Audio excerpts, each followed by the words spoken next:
Hey guys, Resurfing here. First off, it's October 1st, finally. Second, what I played wasn't exactly what I was expecting it to be. It ended up being more of me reading a short story. But I still want to post it because I really like this story. I think it deserves to be shared. I will be putting a link in the description to it, so if you don't want to watch the video, that's okay. Just go to the description and read it for yourself. And yeah, I really enjoyed it, so there it is. Hey guys, Resurfing here. Today I'm going to be playing You're Going to Be Fine, a text-based horror story by mogibear on Itch.io. It is free, so if you want to play it, you can take a look. I will, of course, have it in the description below, as always. And let's get right into this. Alright, let's run. Branches whip past your face as your feet pound the dirt. You're going to be fine. You push air out of your lungs, every breath burning and exhausting, your throat aching and itching. You're going to be fine. You sweat under the oppressive damp heat of the forest. You're going to be fine. You chant this to yourself in time with your desperate run. Breathe in. You're going. Breathe out. To be fine. She's right behind you, but you're going to be fine. She's not going to catch up with you. Nobody runs as fast as you. Nobody. But the sound of footsteps behind you hasn't gotten any softer or slower since you abandoned the tame lawn of her castle for this desperate run. You're going to be fine, but you'll admit that so far she's keeping pace with you. It doesn't matter. Soon you'll be out of these infernal woods, out of her territory, and into your own. You'll lose her then. If you don't manage to before then, you're going to be fine. You run like the wind. You chant under your breath, repeating your father's good luck charm. You're going to be fine. She won't catch you. You can outrun anybody. You can. You know you can. You have. You can outsteal, outfight, outrun anybody, but maybe not anything. You almost trip over a tree root as if your brain cringed so hard from that thought that your body followed its lead. Stop thinking. Stop thinking. How the fuck can you run fast enough when you're thinking so loud? You need to run. You need to escape. You need to run. You run. Breathe in. You're going to be fine. Breathe out. Your mind is empty and clear. The ache in your chest has cleared, and your chest rises and falls in time with the pounding of your feet and your pulse and the words circling your head. You trip. Fuck! Where did that blasted root come from? You're on your knees in the warm mud, your palms flat against soft fallen leaves and an ocean of biting insects. Within an instant, you're on your feet again, but all the aches and pains that had eased when you were in the quiet place inside your head have returned. You wheeze softly, your hands pressed against your thighs. You just need a moment, just one moment, and then you'll continue. You'll be fine. Okay, quiet place.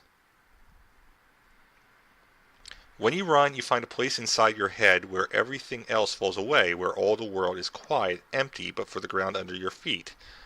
You've always been able to find that place, always, since you were a child. It made you a great runner.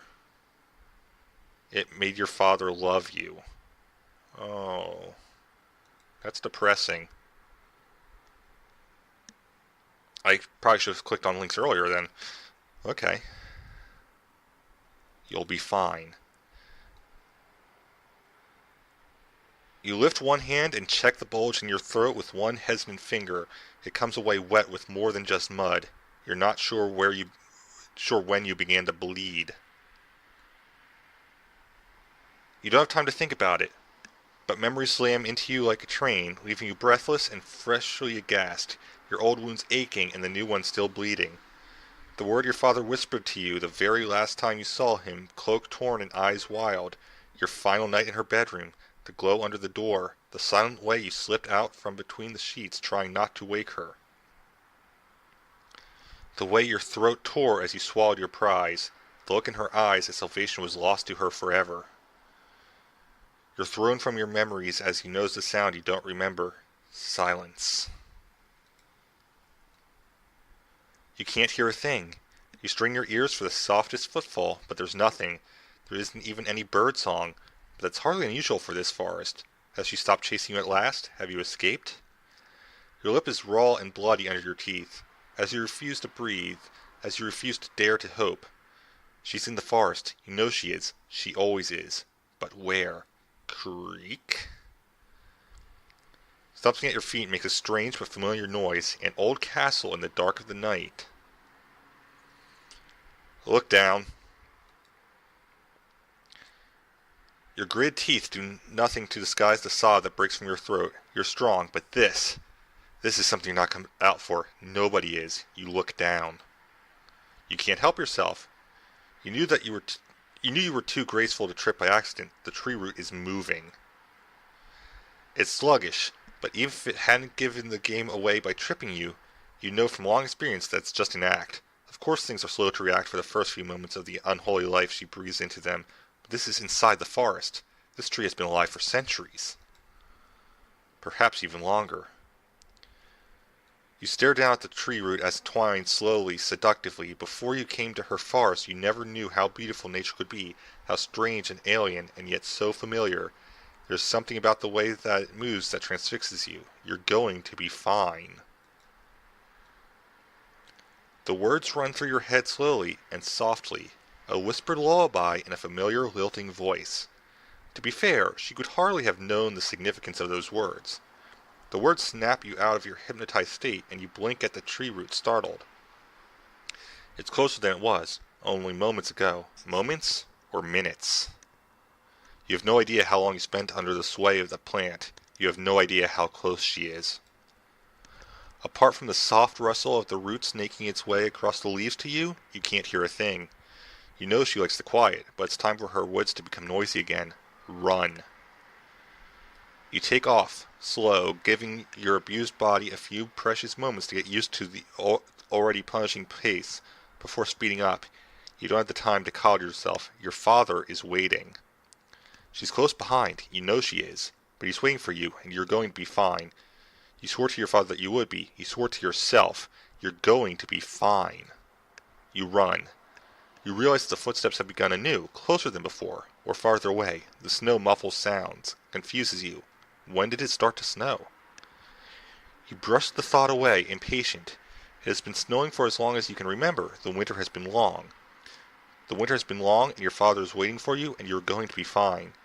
You're going to be fine, but she is behind you, with every living thing in the forest against you, every tree, every plant, every flower but one.